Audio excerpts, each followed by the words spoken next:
The new iPad arrives in 2 new countries today. Facebook's camera app, Yahoo inflates their App Store reviews, AirPlay apps say bye-bye to the App Store, and ET on its way to Blu-ray. It's Tuesday, May 29th, 2012, and this is iWake. I'm Tim Chaten, and this is what's going on in the Apple world today. Good morning, and welcome to another edition of iWake. I hope everyone out there enjoyed their extended weekends for Memorial Day, that is, if you're in the States. And to kick off today's show, I just wanted to start off with some iPad news. First up is the happy fact that today, May 29th, the Philippines and Guam start selling the new third-generation iPad. The new iPad is now available in almost some 90-odd countries, quite impressive for its relatively new status. Here in the States, though, getting a new iPad just got easier. Besides relatively good stock at the retail chains, the online wait has dropped to 1 to 3 business days. This happened sometime last week. The next bump will most likely be within a 24-hour time frame for shipping, making it pretty much available whenever you want it. Last up in iPad news is a pretty cool prototype found on eBay. The listing shows real pictures of a dual dock connector original iPad. The current bid is around $5,000 with the buy now at $10,000. The auction will be done sometime tomorrow, or should I say today. As I record this, it'll be sometime today, the 29th. So I'm curious to see, first off, if this will actually get sold, as Apple has been known to pull down sales of such prototypes. According to the eBay listing, for sale, iPad first-generation prototype / tester unit. This is one of a very small amount of Apple prototype devices, and you rarely see these on eBay. This iPad has 16 gigabytes of capacity and is incredibly unique. For starters, it has 2 dock connectors. Apple prototyped these iPads to have this connector late in the process, and at the last minute decided to remove them. There are patent drawings and leaked casings that show the intention for this, but nothing ever came to the market, as you probably know.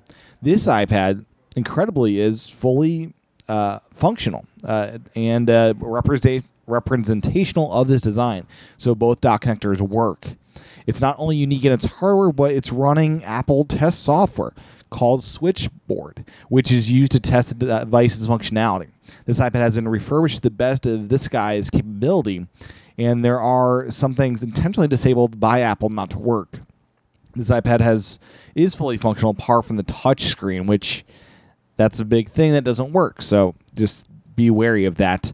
It may or may not be able to be fixed, and it's currently running, I should say, iOS 3.2 in beta form, and it may or may not accept the 3.2 standard that Apple shipped out, or even iOS 4 or 5, so that's unclear as well. It was built sometime around late 2009 or early 2010, and has the iPad trademark dates back to 2009, so that sounds logical there. And basically, that's it. I mean, it's a dual dock iPad, and it's pretty cool to see this hardware in the flesh, or should I say, in the imagery, because it's a cool design, and it's interesting to think what would have been, because this is a prototype from late 2009, early 2010, and this leads to speculation that Apple changed their mind or had both of these designs, a single dock and a dual dock, side by side, and they just decided to go with one or the other. So the dual dock lost out. It's listed at a buy it now $10,000 if you really want it. And if I was a millionaire, this would be something I'd be interested in snatching up. It is intriguing that Apple chose to do a dual dock connector as a prototype. And I kind of wish it shipped because it's intriguing. Go really well with the iPad keyboard dock back in the day. Now, out of some iPad news, let's move on to Facebook. So first up is a new app dubbed Facebook Camera. The app was developed a long time before the Instagram acquisition, but the app seems to have learned a lot from the Instagram team. The app presents you with a feed of photos from Facebook, just like Instagram. The app lets you get photos from your camera roll and allows you to take fresh photos and apply filters to them, just like Instagram. Unlike Instagram, though, you currently need location settings turned on to use this app. The interface is also quite unique and presents a nice alternative to Instagram for those heavy Facebook users. So it integrates directly with Facebook And for me, that's a killer. I need Twitter integration. I like the Instagram place, so I'm going to stay there.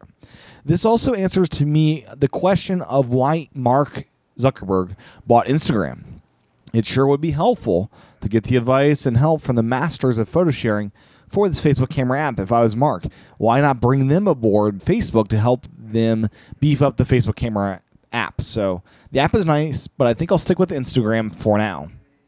And other Facebook news is the revival of the Facebook phone story. This is the third time this story has come up, to my knowledge. According to the New York Times, the company has already hired more than half a dozen former Apple software and hardware engineers who worked on the iPhone and one who worked on the iPad. One engineer who formerly worked at Apple and worked on the iPhone said he met with Mark Zuckerberg, who then peppered him with questions about the inner working of smartphones. It did not sound like idle intellectual curiosity. Mark, according to this dude, said he asked him intricate details, including what types of chips are used.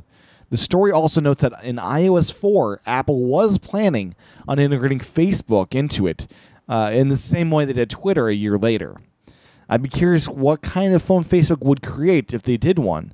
I don't think it's a terribly bad idea if it's done right. Now on to some app news. There are two big app stories today I wanted to talk about: Yahoo and AirPlay. First up is Yahoo. They have been pumping up their Yahoo Access app reviews. Several notables have been seen as rating Yahoo Access with high 5-star reviews from Yahoo themselves. Such names include Yahoo's Director of Product Management, Ethan Batarsky, Yahoo's Network Operations Center Engineer, Brian Koch, and Yahoo's Patent Counsel, at least he's from Yahoo's Patent Counsel, David Ishimaru. I'm not sure if this is a terrible thing to like your own product. I just hope Yahoo didn't force their entire employee staff to review Access. I'm betting they did a little bit here, and I was surprised, certainly, when I found a high number of reviews for Access almost immediately after it was released. So it does bring in the question, how many of these reviews are from Yahoo employees rather than end users? In other Yahoo news is Yahoo killing off one of their coolest apps, that is LiveStand.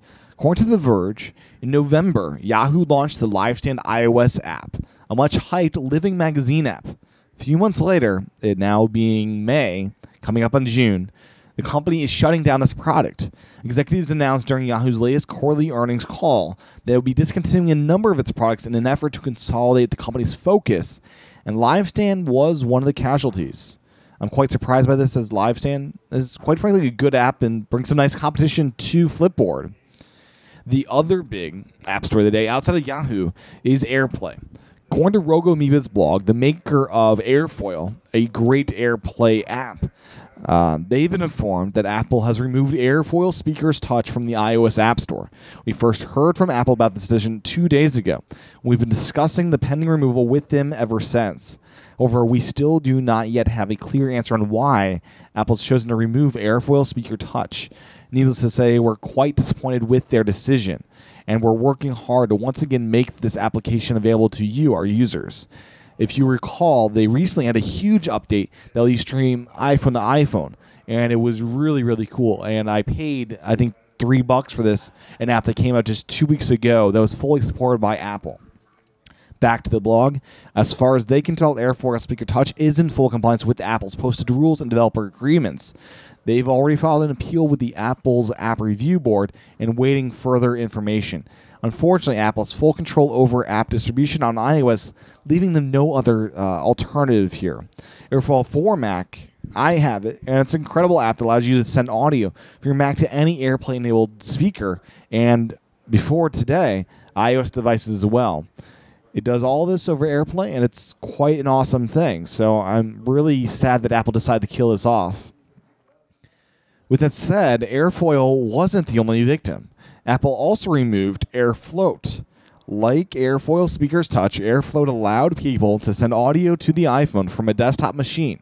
There's no word yet as if this app will get any recourse or any ability to come back to the App Store, but it's not looking good for these apps. Sad, sad news indeed. Closing out this show today are just a few odd and end stories. First up is Apple now selling the Nest thermostat. Tons of Apple retail stores are getting stock of this thermostat, and I find it incredibly cool that ex-Apple employees created a brand new company, a great product, and it's good enough even for Apple to sell. There's no spite at all for Apple having these ex-Apple employees create something awesome, and they're going to be selling it. It'll be priced at $250 when it goes on sale in the coming days or weeks or maybe a month or so. In other news, I just want to highlight that audio from one of the Jonathan Ive recent interviews is now available. So if you want to listen to that audio, it's up. You can head on over to iWakePodcast.com, find the show notes for today's show, and there will be a link to that audio. So there you go. And then finally today is E.T. coming to Blu-ray. So far, all we know is it's going to be a digital remastering of the original from the 35mm film, and it will include 7.1 surround sound, and hours of bonus features will be included. I'm not sure how much they'll expand beyond what was done for 2002's special edition DVD, but only time will tell, I guess, as far as special features as will be included. Sorry about that. And then also it's unclear if they'll include the special edition released in 2002. They added some extra scenes and did some things for that release. So unclear there. What we do know is you'll have a better version of the original back from 1982. No release date or pricing is yet available, but it's expected to hit the shelves before the holiday shopping season. And oh yeah, Jaws, that's getting a Blu-ray treatment this year as well. It'll arrive on August 14th, that is, unless Universal changes their mind as far as the release date. Well, that's what's going on in the Apple world today. If you like the show, please head on over to iTunes and leave a review. I'd really appreciate it. It does a lot of help. And also, if you really, really like the show and want to financially support, you can do so. Head over to iWakePodcast.com/again. The $10 a month subscription here gets you an extra show every Saturday that no one else gets except for you, the person that pays the money. And you also get a way to support the show financially. The Monday through Friday show is provided to most people free of charge. And if you want to pay for it, that's how you do it. iWake again. iWakePodcast.com/again. Join me tomorrow for another edition of iWake. Aloha.